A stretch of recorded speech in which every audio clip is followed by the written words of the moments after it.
Well, hi everyone, and welcome to Club Grubbery on this fantastic day where I am looking out the window. It's just absolutely beautiful. The 25th of February, Tuesday. Can't see any helicopters spraying fire ants at the moment. I live in hope. I live in hope. Johnny, good to see you back on again. Oh, thanks, Hoodie. Well, look, I'm sure if they were spraying the fire ants, Hoodie, they would be rural fire service helicopters because nobody else would get a start. That's exactly right. That's exactly right. And today's topic is about fire ants, and we have two incredible guests who have been dealing with the absurdity of the way this particular epidemic has been treated. I mean, we've seen failures in so many things, cane toads, you name it. There's so many things we can talk about. And here we have this infestation of fire ants, which is being dealt with abominably by our state governments and bureaucracies. But before we go to our guest, Johnny, latest news, a couple of items you've got. Yeah, look, Hoodie, we're hearing on Chris Smith's program today that Erin Molan has been appointed by Elon Musk from X as the journalist for Australia to obviously report on things. So that'll be an interesting development. Yeah. And uh, and look, the other thing that I think we should cover off on, Hoodie, is this absolute madness that continues with education facilities, universities, TAFEs, demanding that students that are doing assistant in nursing courses or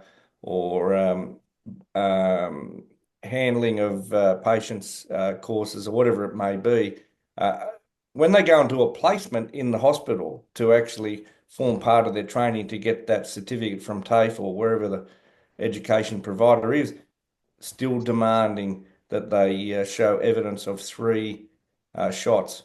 Otherwise, they can't go and do the placement. Now, this is just completely mad, Hoodie. And I mean, people are contacting me saying, well, we don't want it. I mean, I'm working in a nursing home now. I don't need it. So why would I get it just to go and get the qualification? It's mad. Yeah, look, the madness continues. And in spite of overwhelming evidence, John, that is coming out thick and fast, but sadly not being covered by the legacy media, who are just abominable. Legacy media's got a lot to answer for. We've said that before. But all this evidence is out there, and still people are not doing their research. Like the head of the general practitioners, the Royal College of General Practitioners, obviously had not done any research or peer-reviewed papers on the effects of the COVID-19 so-called injection or inoculation, and still pushing the same narrative, which I believe is reckless. Mm, I think mm, that's reckless endangerment. And yep. these people are heading up our organisations, and it transcends a whole bunch of other issues that we're facing in the world today.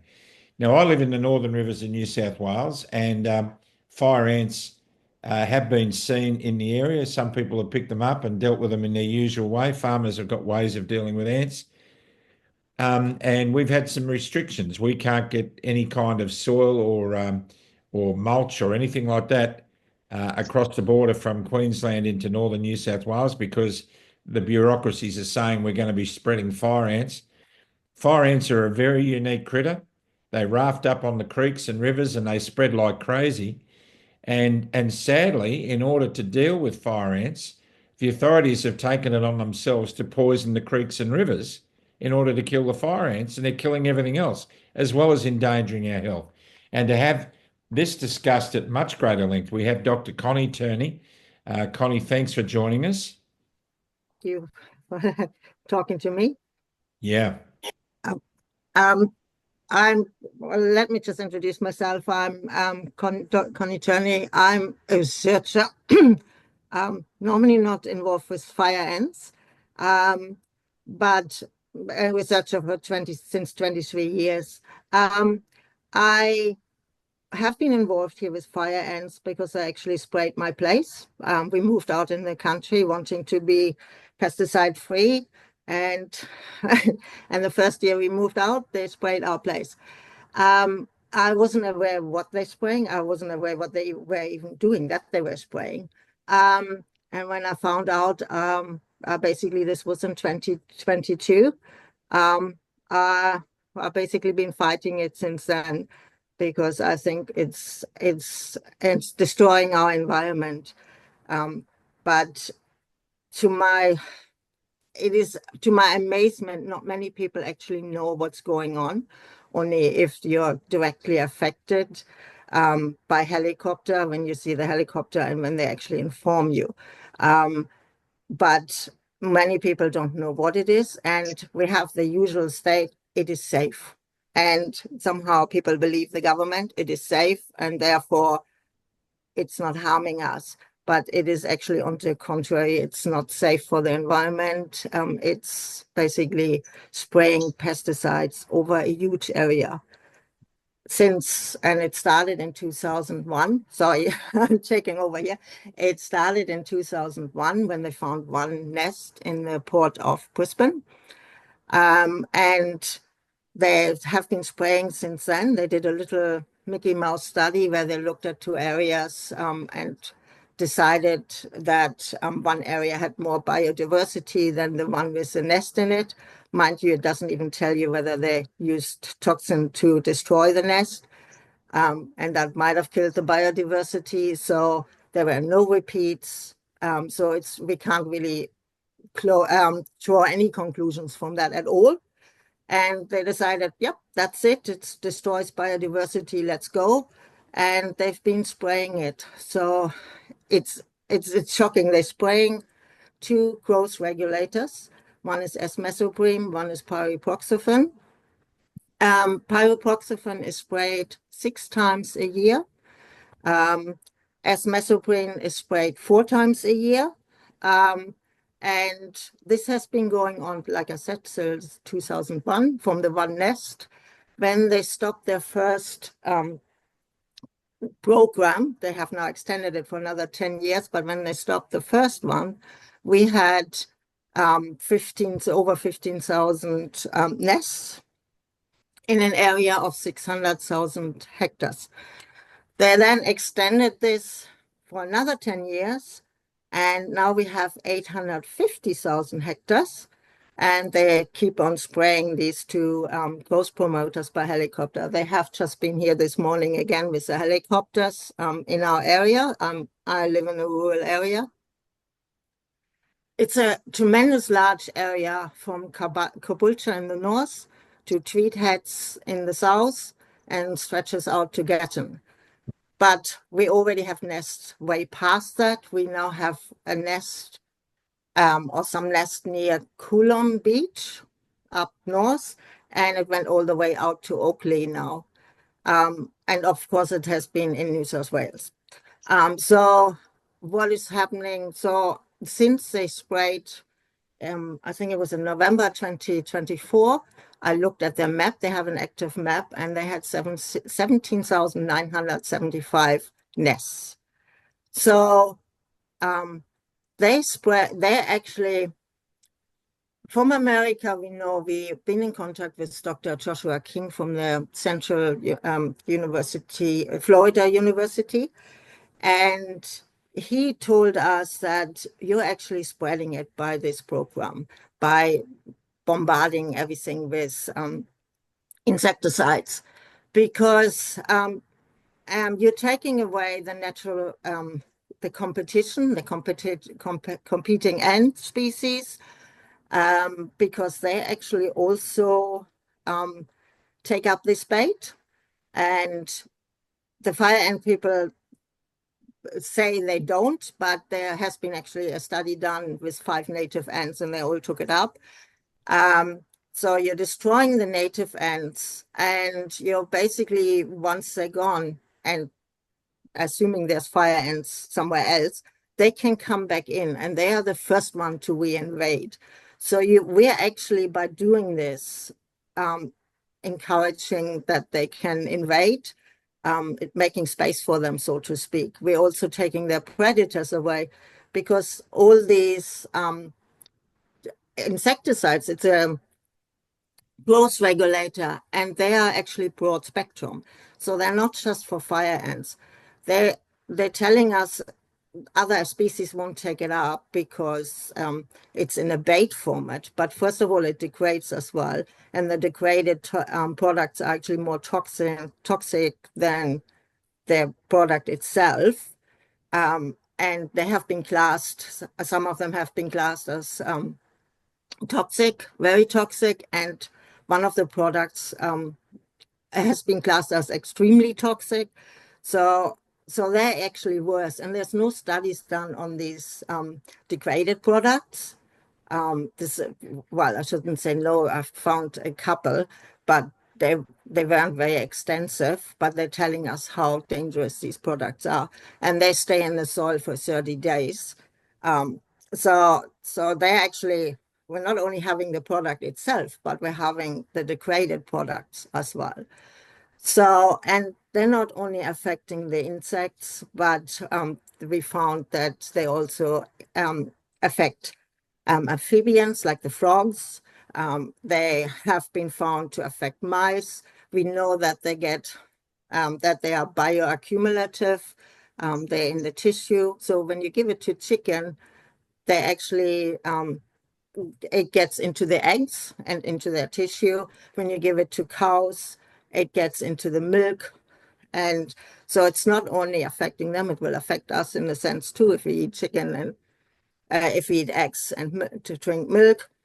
So it's not just a little effect, it's a huge effect. And it's a huge effect on the soil as well. It kills the soil enzymes. The degraded products are very toxic to earthworms. So we're having a huge impact on the whole environment. And we're spraying in areas where the ants are actually not going. So these ants, they like disturbed soil.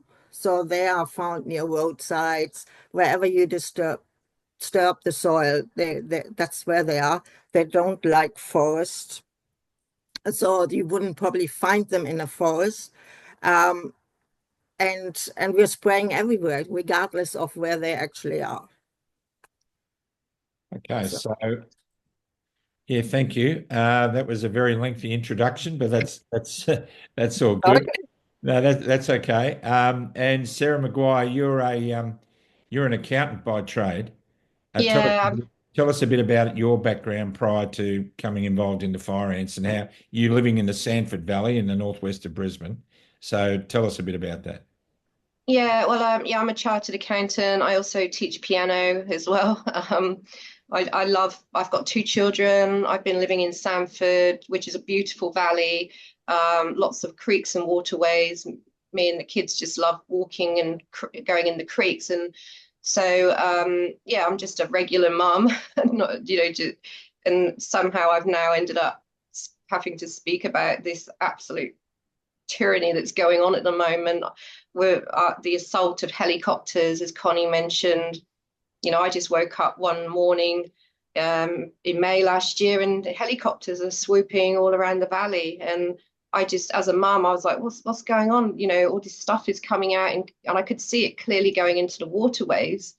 So, yeah, the Sandford story has hit the news because us residents took water samples independently, and because we could see all the creeks were covered in these poisons, and we got a result back saying the levels of those chemicals in our creek was alarmingly high and a serious contamination event. So, and the program subsequently admitted that same week that the helicopters came in a public meeting in Sandford that they'd made a mistake and they're sorry. And they've reported themselves to the regulator. But I literally only got a letter last week saying they were fined $20,000 by Department of Environment. If that had been a mining company or an individual, it would have been at least double that, I'm sure. But then they didn't even have to pay the fine. They just got a slap on the wrist and told, oh, well, as long as you do a study in the area. So they're now doing a $20,000 study in Sandford looking at native ants. However, they should have done this study a year ago before they put the poisons down because there's no baseline for that study now. So they're now paying themselves the fine to do a study here that they should have done previously. And this study only looks at native ants. It doesn't look at all the other animals this is affecting. And we've since had sick geckos, lizards, dead birds, dead poultry, paralyzed poultry, people with skin reactions. At the day I went to that creek and got those water samples, my face ended up burning up because it was all in the trees because they dropped it over this canopied area. I had a red burning face. There was people with respiratory issues. So it's just been atrocious what we've had to live with. And now they're back in my area, just poisoning every property, and they go onto people's property and just spread this corn grit type stuff around. It's full of these pesticides. And so, yeah, today they're driving around my area and it's about to rain, and they're not supposed to put these chemicals into waterways, and they're not supposed to do it before rain. And every time they come here, it rains and it washes it again all into our waterways. Good grief. And I'm told that they're quite draconian, these guys, these crews that come around to people's properties. You don't seem to have any right to deny them access to your property or anything. And the way this has been implemented by the Queensland government seems to be completely reckless. Johnny. Well, it amazes me. You know, how is it in this country that we've ended up with a situation where, you know, they'll argue that, you know, 40, 50 years ago, things were very laissez-faire. You know, you basically do whatever you like, remove asbestos, and, you know, nothing to worry about. But I mean, with all this added governance that's now upon us, I mean, how does this sort of stuff occur? I mean, it sounds to me, anecdotally, look, things are worse than they were 50 years ago. What do you think, Connie? Is it mad? Well, the problem too is that they're not listening. They're not listening to the science anymore. I mean, we've seen this before. They just ignore, they just pick the science. They pick the ones that say something they want to hear and then ignore everything else. And that is just not science. I mean, you have to hear both stories, because I mean, we put up hypotheses and we say, this is how it is, and then we try to prove it. But if new knowledge comes in, this might have not been right. And if you don't listen to both sides of the story, you never advance. You just stay where you are. And yeah, and that is a problem. But the governments also work with each other. So when my property was first sprayed, I looked at the permit, and it was S-mesoprene, and it said there, do not spray if there's no fire ant or residuals of fire ant present. So I basically told them, you can't spray here. It's not, they're not present. I went to the APVMA, which is the Australian Pesticide and Medicine Authority, Veterinary Medicine Authority. And I said I basically said, there's a breach of the permit. So they said, oh yeah, we take this very, very seriously. 2 years later, they put my complaint to the DEF and said, and they were looking at it. And of course, there was nothing to see because they're in charge of the fire ant group. And my complaint just went into nowhere. So they're not actually, I mean, how can you basically look at a permit when you are doing the thing and then giving saying there's nothing there to see? That's a conflict of interest to start off with. And the APVMA has the authority to actually bring things to court, but they didn't want to do that. And then sometime later, I forgot what the date was, sometime later, they changed the permit and took that sentence out. so they could spray. I mean, what is this? I mean, either you shouldn't spray when there's no fire ants, because there's a reason why you put that in the first place, but all of a sudden that reason is gone. And you ask them for the same with them. All the farms around here are organic growing. So they were on the roadside, and I came out to them and said, why are you spraying here? And it's organic. And they told me, oh, no, you can't spray this on organic ground. And well, I didn't know that at the time, so I couldn't argue there.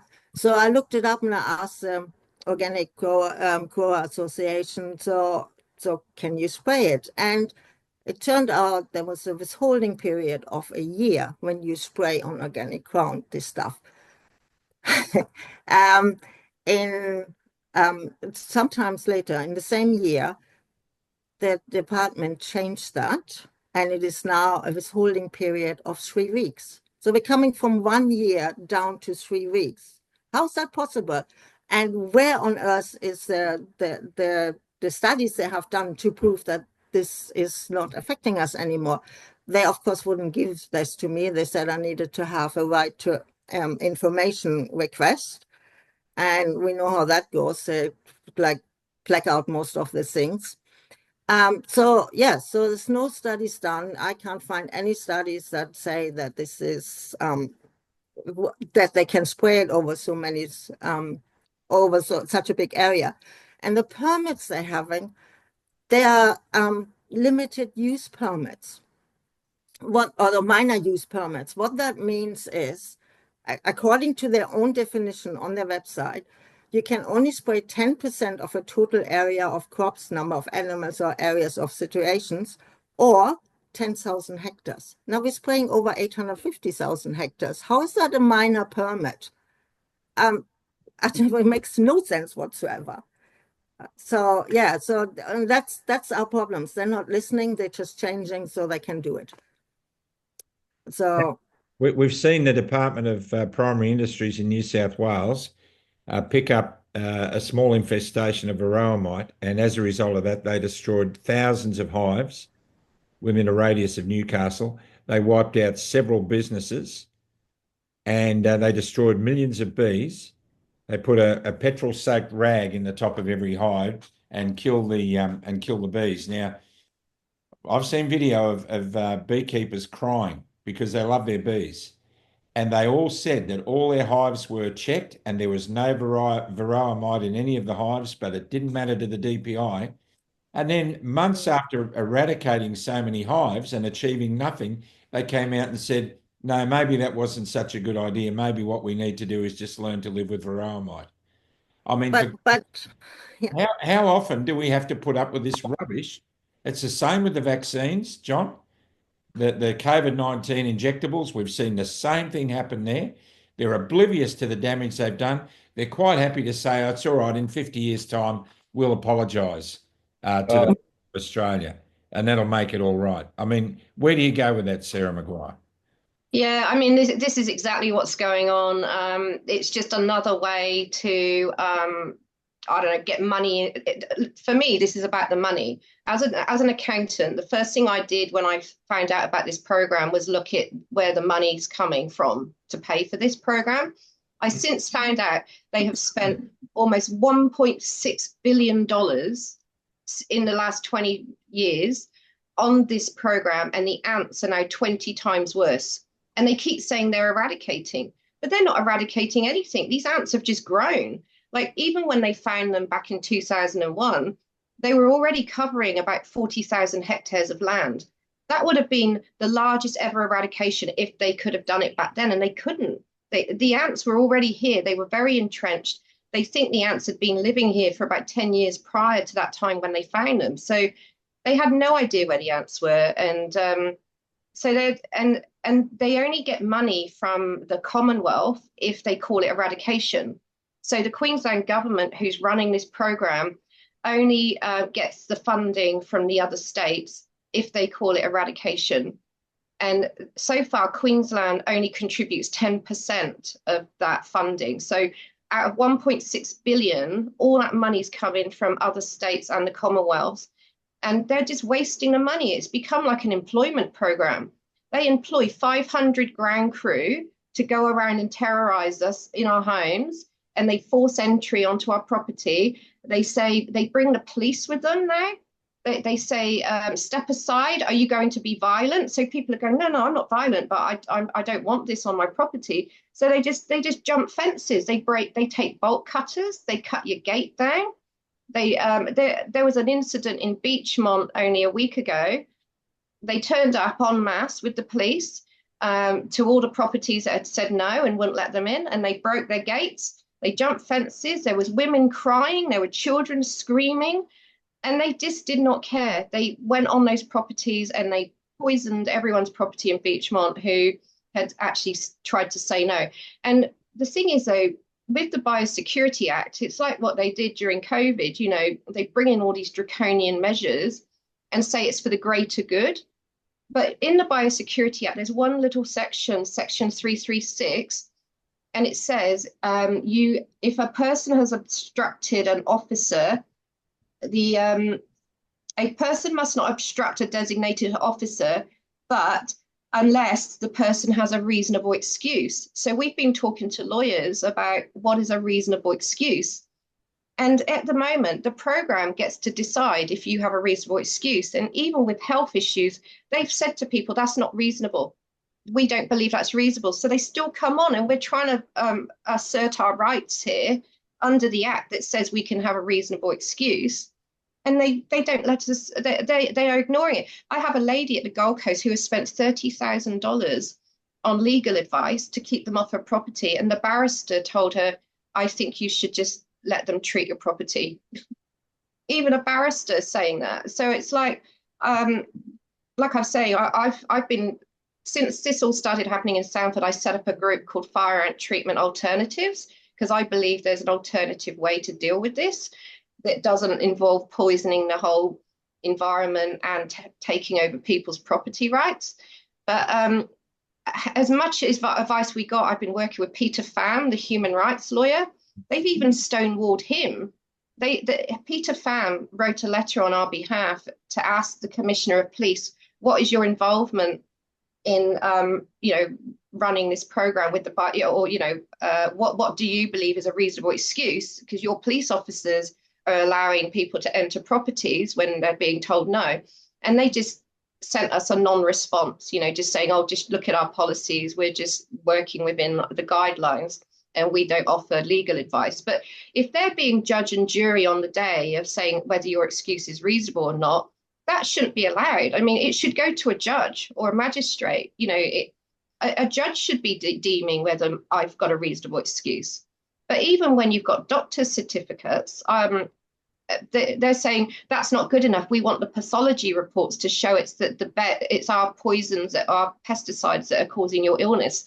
So it was like during COVID, you couldn't get a doctor's certificate to say you shouldn't have the vaccine. It was like, unless you had an anaphylactic response. But it's like this. There's no justice here. There's no accountability either to what they're doing. So, John, once again, state governments militarising a police force as thugs to enforce ridiculous policies that are upsetting people and destroying their lives.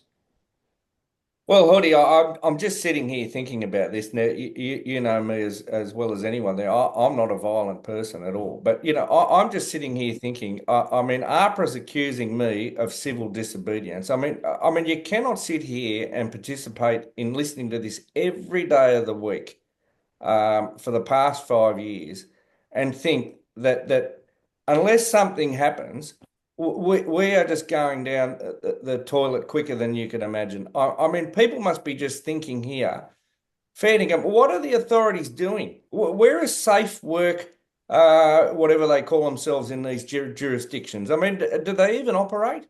I mean, the police are all over you for doing 5 kilometres over the speed limit. But this sort of nonsense goes on every day of the week. And I mean, people must be just sitting there thinking, how do we take back this country? Because it is absolutely being decimated by clowns. And look, I heard Albanese this morning on Ben Fordham's program. He was outed about some bureaucrat knocking back $2 million for the Red Nose Foundation, Hoodie, that we were talking about the other day for the SIDS. Now, I mean, I'm sure that money is doing a lot of good work for families that are needing support after going through such a tragic event. But how is it that he can get on 2GB and reverse that decision to hand over that money in 30 seconds, but all this stuff just goes unchecked? and it doesn't matter what it is. I mean, you're pouring chemicals into creeks. You've got evidence that things, skyrocketing with toxins. Nobody cares. Nobody gives two hoots. No. Look, it's absolutely beyond our comprehension, but it is getting worse, as you say. I mean, they're bringing out all this hate speech legislation. They're taking away all of our freedoms because they're realising that the people are getting more and more angry about the ridiculous nature of the legislation that's brought to bear on us in this country. Legislation that gives permission to police forces to act like thugs, like enforcers, and that's not their role at all. Their role is actually to protect and serve the public, and they're not doing that. They're being used in conjunction with aiding and abetting what we can now really say are criminal organisations that are doing things that are hurting the people that our police are sworn to serve. And that's not the way. I can guarantee you that most of the officers serving our state police services did not sign up for this. This is not what they signed up for, and it's up to them to say enough is enough. Well, Hoodie, true. I mean, look at the scenario here. I mean, you don't have to be Einstein to work it out. I mean, you pour this stuff down the river, and half a dozen chooks on some free range farm drop dead from drinking it. Next minute, these grubs from these authorities will be pouncing on this farm, saying, "Oh, geez, we've got chook influenza here. We've got to destroy everything," and create some new BS drama. This is how these mongrels operate. I mean, they need to be held to account. I mean, I don't know what a coup looks like in Australia, but a fair dinkum, we need one here. I tell you, these drongos that are running Australia are absolutely running us into the ground. They are playing from some playbook, songbook that's written elsewhere. I'm absolutely certain of it, but we've had enough. And I tell you, it may just be smashing up Albanese at the next election. But really and truly, I mean, have a cold bath, people, and wake up to what's going on. I mean, this is just completely criminal. Well, after this happened in Samford, I obviously went to all the MPs to say, hey, this is going down here in Samford. What are you going to do to help us? The Greens didn't want a bar of it. They just totally ignored me. I went to my local member, state member, Nikki Boyd. We said, please help us. Samford's had this serious contamination event. She said, I can't really help. I have a conflict of interest. My husband is Rhys Pianta, who is one of the advocacy managers for the Invasive Species Council that lobbies the government for more and more money to spend on this program. So our local member couldn't help me. So then I went to Peter Dutton because he's our federal member. And I said, please help us. And he did actually meet with me. And he was the one that suggested we go to the Commissioner of Police with our lawyer's letter to ask what the police involvement is with this. He also said, it would be good with the change of state government to Liberal that we could perhaps have a commission of inquiry into this program, because they already had a Senate inquiry last year, but it got railroaded by all the chemical companies just saying, no, fire ants are really bad. We've got to poison everything. So they're just trying to say fire ants are worse than the chemicals. So, which they're not, because they're not even going to eradicate fire ants after doing this. And this is what we're trying to get across to people. This is not eradication. But just let me ask you, what you live in a rural area. Farmers are very, very innovative with how they deal with pests on their properties. Are there any alternative methods that farmers are using that you know of to eradicate fire ants on their own property without having to do this? Yeah, I do actually. So Professor Joshua King in America, who Connie was talking about earlier, he invented a machine, a slow flow hot water machine that actually kills fire ants very effectively. I mean, obviously it's a bit more labor intensive than just chucking chemicals out of a helicopter, but it actually works because it actually kills the whole nest with boiling water. Anyway, there's a farmer at Adair, his name's Trevor Hold. He's been helping now with this fire ant thing because he had 2 calves that died shortly after all his area was baited. And what we're finding is it is affecting and sort of more the development of animals rather than killing them direct. But anyway, he got involved and he actually contacted Professor Joshua King, and he's built this hot water machine. So we now have the first hot water machine in Australia, and he's been going around to farms, helping farmers kill the fire ants that are on, sensitive properties. And it works really well, but the program doesn't want to recognize it. They said, we don't recognize this hot water machine. We haven't got any studies on it. We don't know how effective it is. We only recommend chemical to it's fipronil that they use for direct nest injection. That's what they used during the varroa mite, fipronil, and it's a class 1 carcinogen and a forever chemical, and they're directly injecting it into nests. It's crazy. But I just want to say as well, like what Connie was saying, in my area, we don't even have fire ants. I've lived in Australia for like 25 years and I've never seen a fire ant, never heard of them until this program came along. And now suddenly there's little nests popping up all around here. And it's very convenient that suddenly these nests are being found. And there was even a newspaper article that went in the Cairns news saying that fire ant people were being accused of planting ants on people's properties. I don't have any knowledge about that, but it was in a newspaper article in Cairns, and I'm starting to feel like create a problem. Here's a solution, and the solution. And here's the money. Look, we know that obviously this boiling water machine is being treated like ivermectin in the COVID disaster. While all the time telling us that the chemicals they're using are safe and effective in both different genres. This is just madness. It is absolute madness. Hoodie, what would happen? I mean, if you could attach that hot water machine to the helicopter like you do with fire bucketing, and use the hot water. I mean, they would say it's too dangerous to drop the hot water. I mean, I could read the playbook from here, but they're happy to drop 1,000 litres of chemical. Yeah.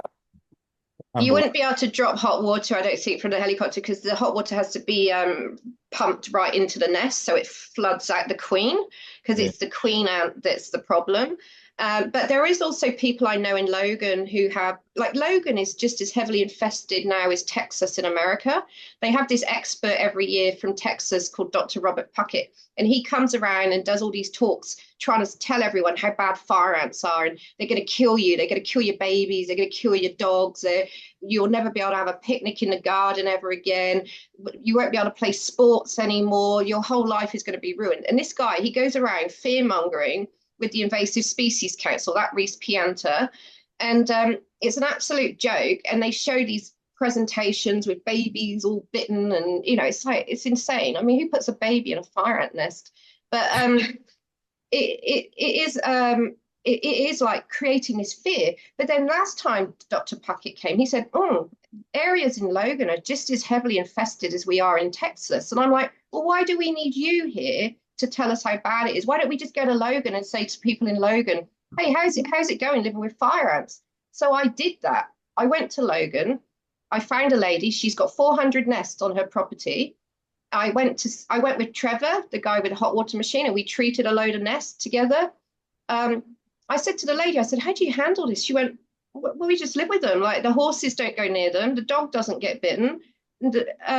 Okay, she said sometimes if they bite, some people do react with these pustules, but I actually got bitten that day and I didn't get anything. It didn't even hurt like a green ant. I mean, a green ant was way more painful.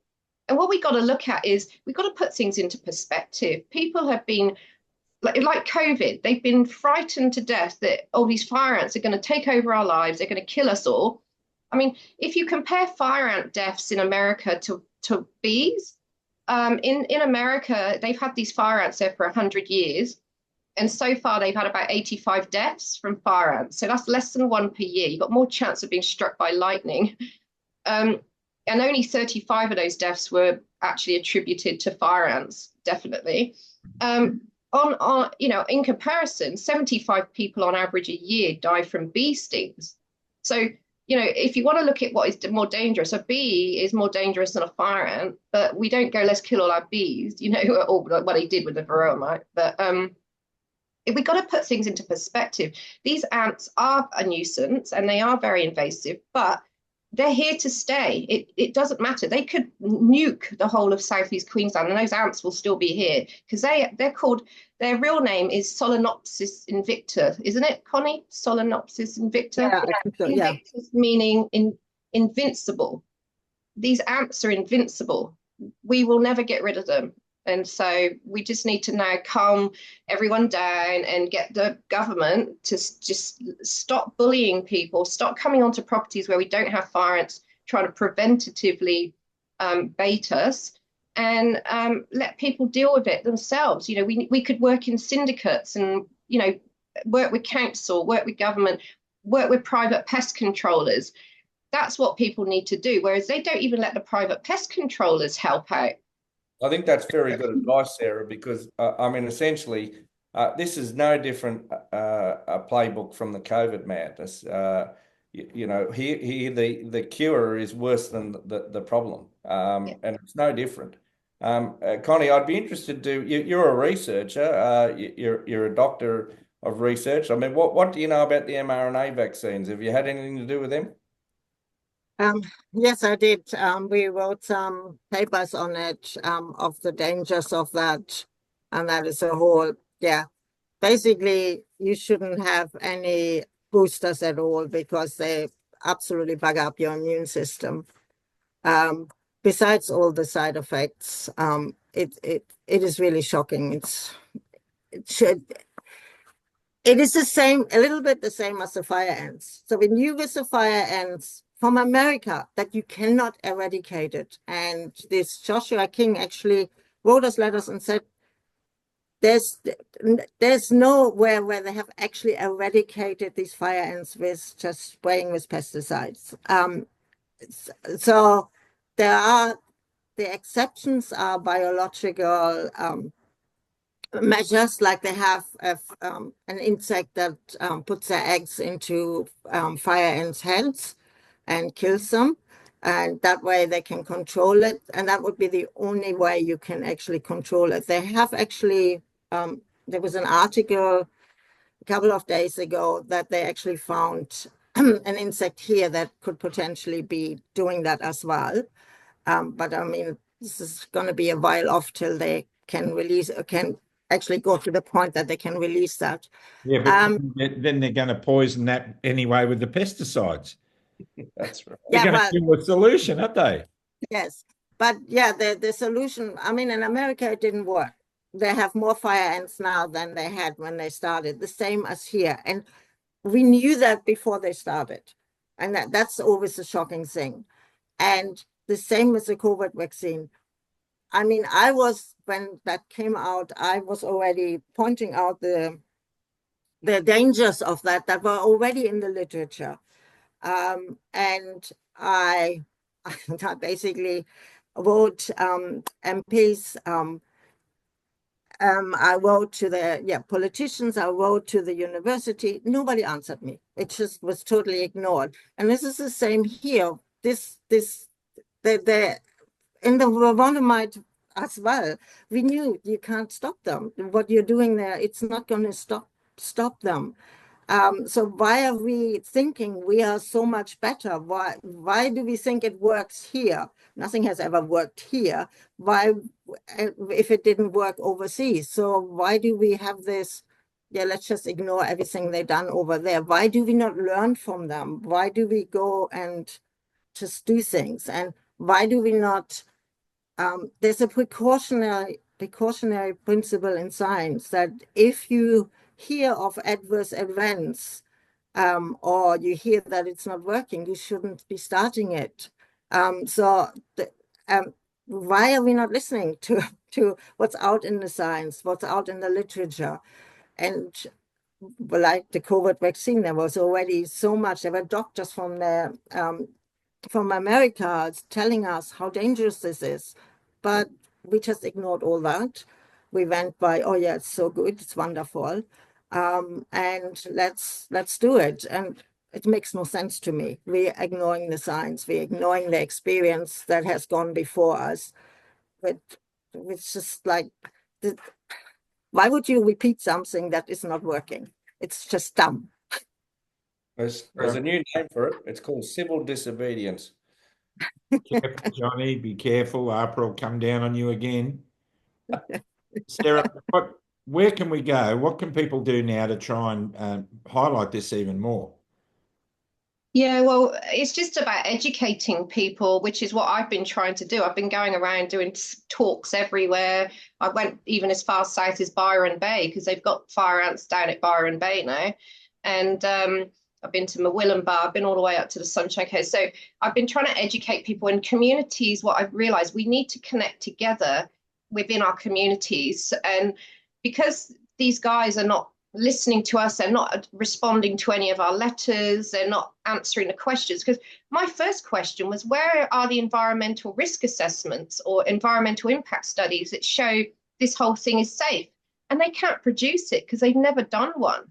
So this whole program is a huge experiment, and we're the guinea pigs in it. And my children are the guinea pigs in it, because endocrine disrupting chemicals, which are what these insect pesticides are, their growth, they stop the queen ant from reproducing. What is that doing to my children's hormones and if they're endocrine disruptors? I'm horrified, and yet I don't have the right to say no. And they actually quite proudly say, yeah, you do not have the right to say no. We can come on your property. We don't need your consent. So I'm telling people, if they're concerned, join our Facebook group. I've got one called Fire Ant Treatment Alternatives, and I've got a page that I post to. And I've got a crowdfunder going at the moment because I'm trying to, do more marketing to get signs up. I'm telling people to put up no trespass signs, no poison signs. And actually, those signs seem to be keeping the first round of biosecurity officers off your land, because I actually got a notice saying, we didn't enter this property because there was a sign up. So in some cases that does seem to be working. So I'm selling these no trespass signs. But then once those compliance teams come, once you've been put on that naughty list, once you've been approached 3 times, you get put on a naughty list, and then they just come with the heavies. That's when they come with the police. They're wearing body cameras, they're filming you. So I'm telling people, a bit like what John was saying, we need to pull together and almost obstruct them on our property, but we can do it if we're in a group. If we're not in a group and you're on your own, they just push past you. They don't care. Whereas if you're in a group and you get the media. So what happened last week at Kawangba, there was a few residents there that got notification that they were coming, and they were coming with the police. So we called Channel 9 News. We got Channel 9 News there. Trevor Hold has an advocacy group, and so people can get help from him. He's advocating on people's behalf. He turned up, a whole bunch of people turned up, and guess who didn't turn up? They didn't turn up. So it actually worked. They don't like the publicity. They don't like the bad press. One of their KPIs is that they have to have at least less than 1% of the population not agreeing with this. So as long as it's only 1% of us that's disagreeing, they can still run this program. But they've been told if it's more than 1% of the population that's against this program, they're not reaching their KPI. So the program will have to stop. So let's show them we're not 1%. We're way bigger than that. So I'm telling people to, as soon as you get the notices put in your letterbox, you write to the department, you say, I'm objecting. You make it clear you're objecting and that you have a reasonable excuse. The program then needs to get into dialogue with you about that, and then they should be able to warn you when they're coming, I think, with the heavies. But they keep changing their procedures. Every time we come up with an idea, they come up with another way to get around it. So who is the department? What are they actually called? So it was Department of Agriculture, it's DAF Fisheries, but now it's DPI.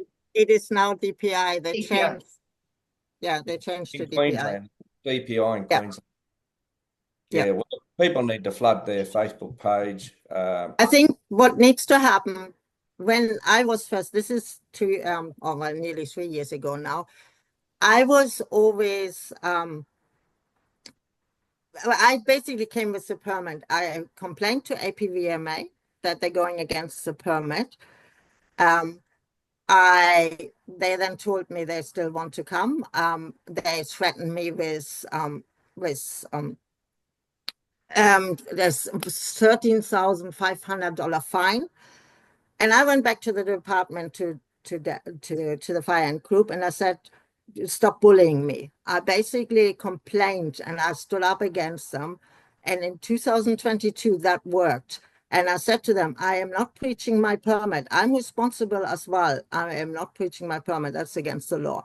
And they left me alone. And because I complained to everybody, I complained to, well, basically whoever I could find, I complained to.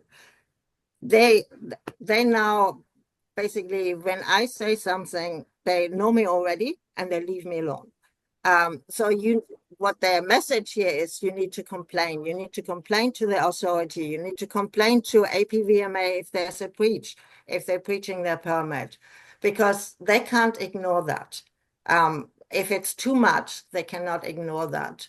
And you need to complain to the department as well. So you don't just sit back and have this letter, write to them, write to their APVMA.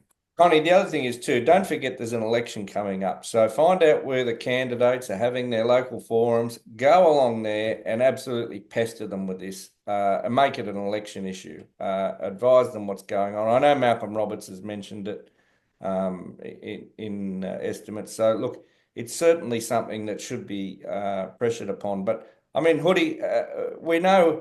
these things are coming up all the time. I mean, if it's not fire ants, it's something else. But I mean, these guys have got real solutions that aren't going to cause any harm. I mean, it's madness that they're just being ignored. There's no profit in that, Johnny. There's no profit in harmless solutions. There's only profit in chemicals. That's it. And this whole madness just has to stop. It really has to stop. Yeah, put me down for a couple of those signs, Sarah. I live on a farm property in the Northern Rivers, and I want to make sure that that's clearly displayed on my property. So please, Yeah.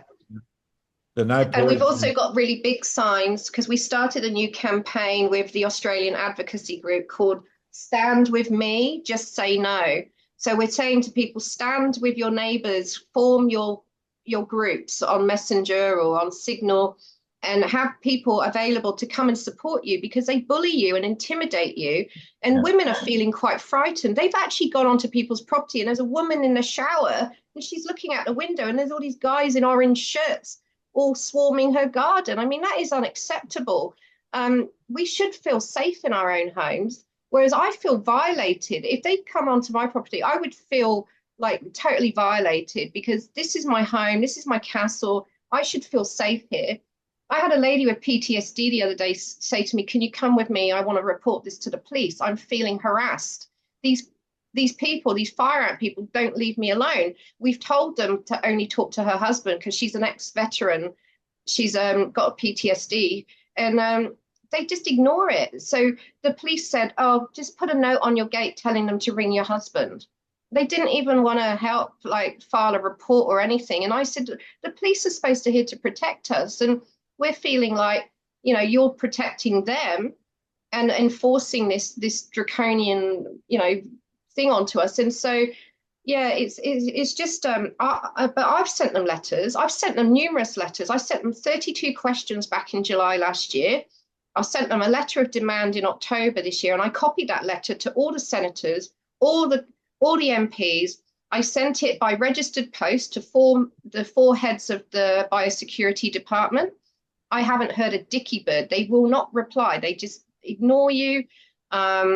And so now I've got my final notice last week or 2 weeks ago saying they're going to fine me $16,000 if I don't let them on. Now, that is an empty threat, I think, because so far I've only seen people fined $160. And out of that, there's only about 2 of them. But yeah, I don't know what else I'm supposed to do.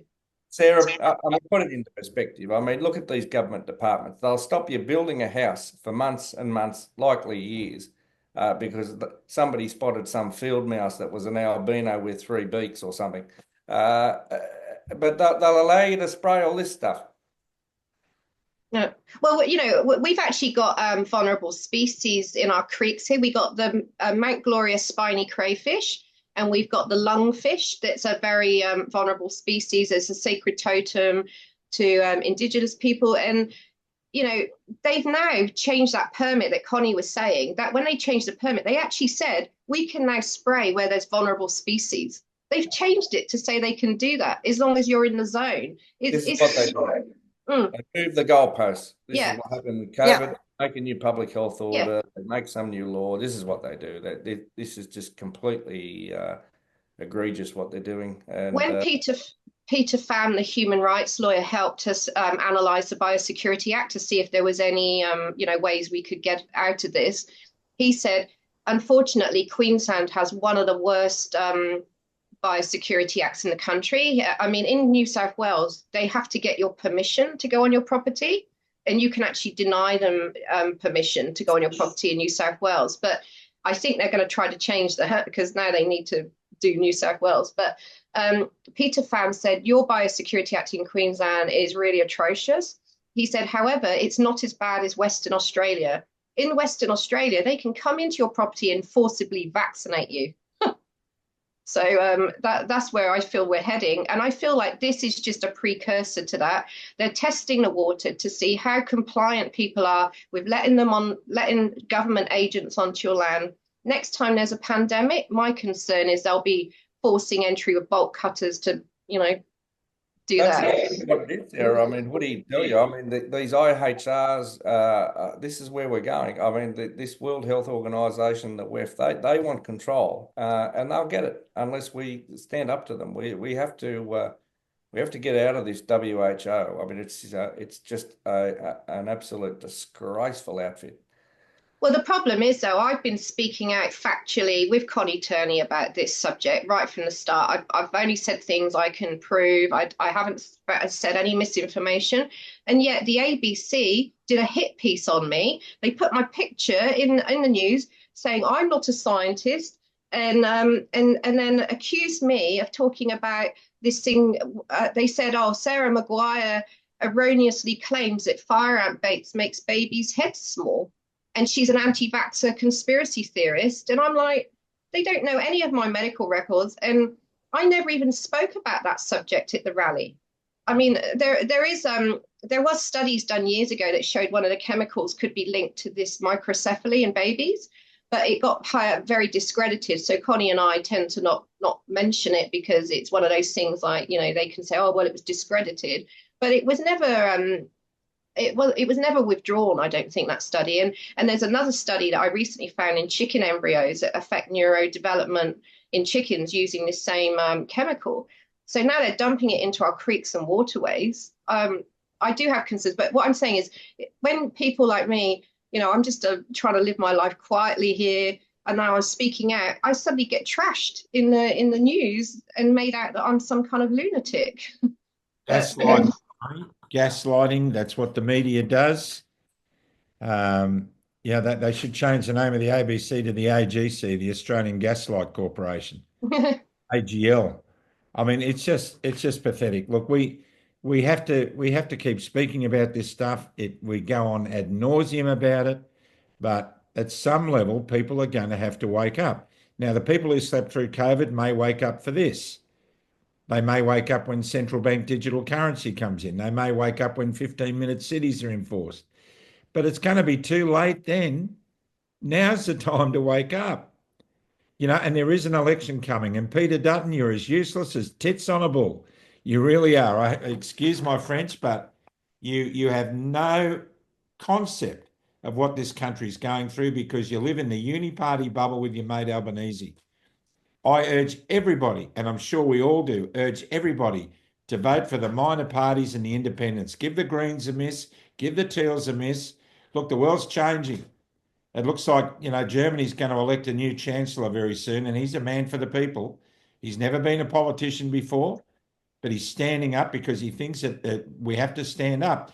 There is a trend going around worldwide. And if you think Australia is immune to that, Peter Dutton and Anthony Albanese, you're a goose. Mm. You're a goose. In fact, you are a goose.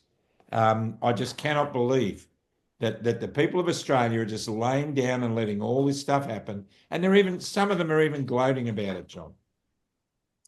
Well, look, I'm glad to see the Libertarian Party, thankfully, Hoodie, John Ruddock putting out last night an option which we've spoken about with Stuart and Jared Rennick previously about being on the one ticket, bringing these minor parties together so that they can be on the one ticket on the ballot paper. Now, hopefully, everyone can actually be reasonable about this so that we end up with some success, because I mean the last thing we want to do is see people like Senator Jared Rennick miss out on a seat, or Malcolm Roberts.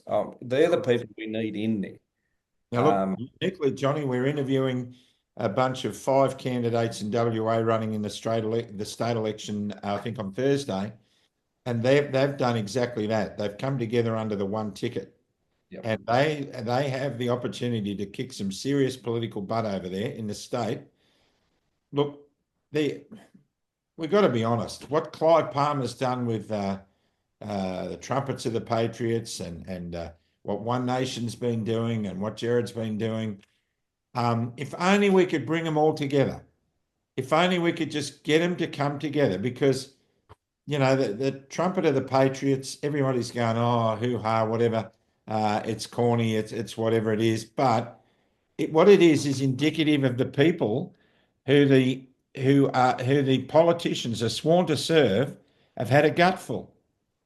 And if the uni party thinks that they're going to keep holding the majority of power, having rigged how the monies are paid out from the AEC and all that sort of crooked bastardry that they've been up to protect their interests, they're only doing that, John, because they know their interests are under threat.